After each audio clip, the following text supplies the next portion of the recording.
je vous présente ici le disjoncteur moyen de tension sans gaz qui est 25 000 fois plus nocif que le CO2 qui s'appelle le SF6. Donc ce gaz il a été remplacé par de l'air pur à l'intérieur de ces modules verts. Et donc l'innovation réside dans le fait que l'on a enlevé du gaz qui a un pouvoir de réchauffement climatique 25 000 fois supérieur au CO2 par de l'air pur. Et ça nous permet d'avoir une offre qui est complètement décarbonée. Bonjour à tous, je m'appelle Romain Tadj, j'ai 23 ans et je suis chargé d'études chez BPI France à Grenoble. BPI France donne beaucoup d'importance à l'innovation car cela représente un grand sujet de souveraineté dans l'économie française.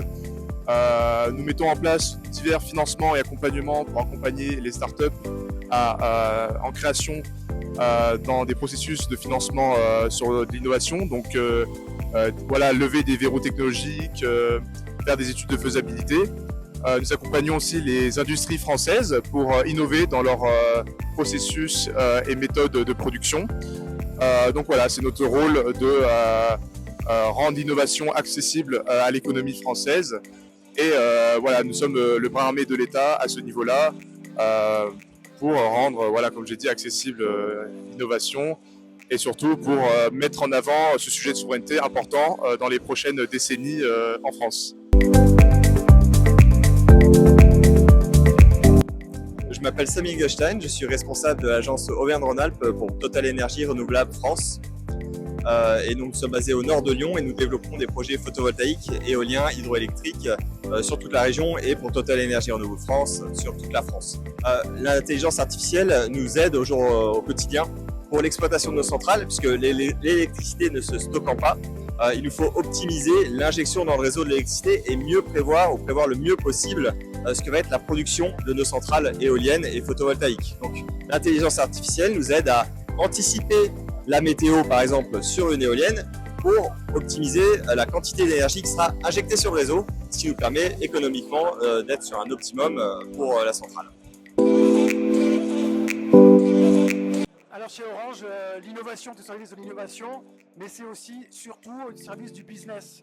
Et si on regarde un petit peu ce qu'on peut faire ici sur notre stand, on a par exemple la 5G privée qui est aujourd'hui un usage du futur pour différents événements sportifs ou autres. Et on a un exemple qu'on a construit avec Val Thorens pendant la Coupe du Monde de ski cross.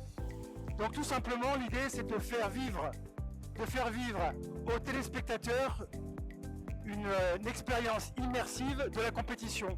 Qu'est-ce que ça veut dire?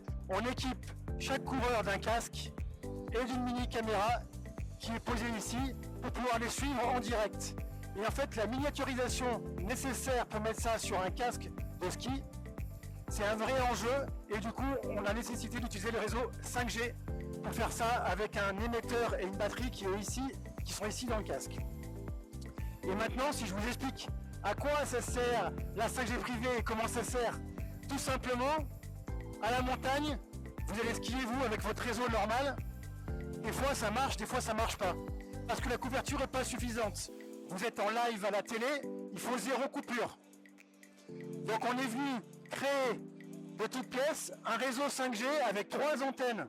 Une en milieu de piste, une en bas, qui vont nous permettre de couvrir 100% de la piste. Chaque millimètre de la piste est couvert pour une diffusion d'image sans coupure. Donc la caméra qui est dans le casque émet en 5G, captée par l'antenne, qui après récupère le flux vidéo et l'envoie grâce à la fibre au car régie qui récupère les informations et après charge aux producteurs et aux réalisateurs de mélanger les images en plan fixe et les images en plan intégré depuis le casque. Et ça en fait c'est une nouveauté qu'on ne pouvait pas faire avant sans la technologie 5G privée.